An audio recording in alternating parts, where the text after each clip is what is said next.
Hello all, Raven Fields here with Hopeful Horizons, and today we are talking about consent. Why? Because consent is hot and assault is not. For those of you who may be a little bit lost, consent is an agreement between two individuals to engage in any form of sexual activity. And sex without consent is definitely considered to be rape.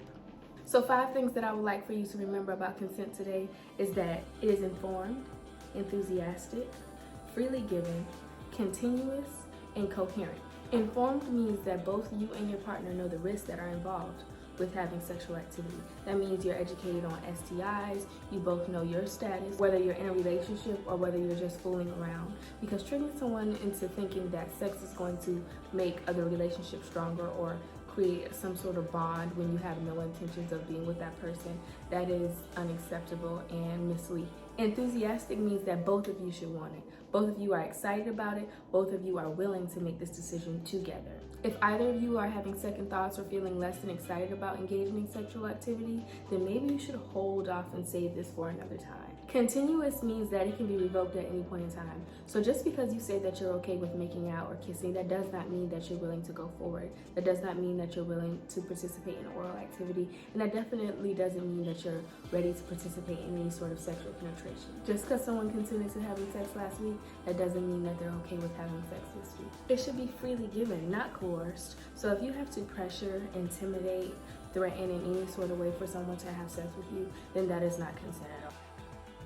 If someone can't say no to you without there being any sort of negative repercussions, like you name calling them, hitting them, or making them feel guilty in any sort of way, then that is not consent.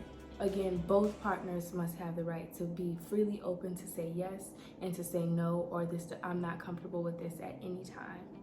And they have to be coherent. This means that they have to be aware in the right state of mind. I'm not sure where you're located, but in the state of South Carolina, you cannot legally consent to having sexual activity while under the influence of drugs or alcohol. So obviously, if someone is asleep, high, or too drunk, then they really can't give you consent.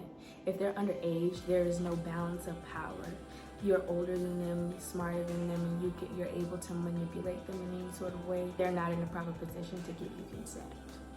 And you know that. Understanding consent is as easy as FRIES. FRIES stands for freely given, reversible, informed, enthusiastic, and this one's important, specific.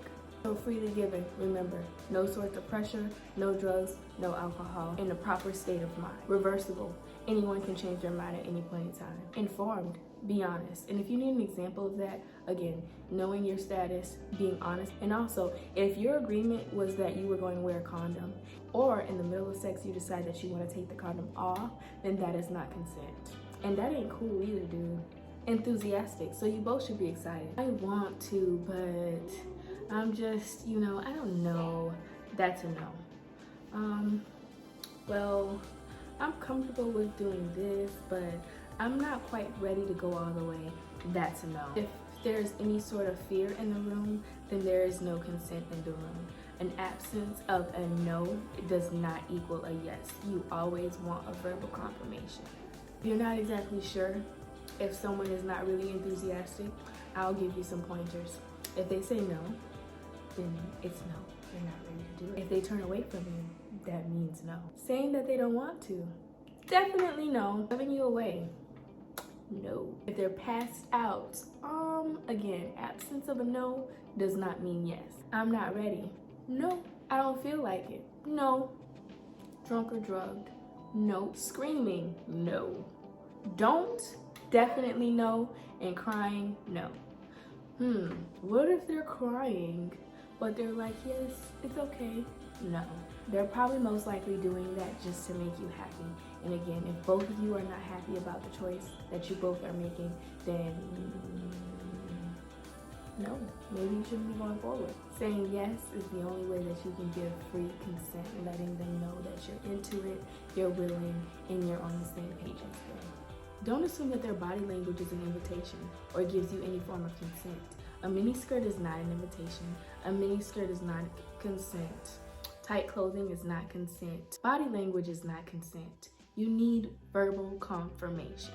And lastly, again, remember that it needs to be specific. If they say yes to making out, then you need to make sure that you're using consensual language at every step throughout the process to make sure that it is okay to continue going forward. And you want to do that by asking questions like, is this okay? Are you comfortable? Would you like me to keep going? Would you like me to stop?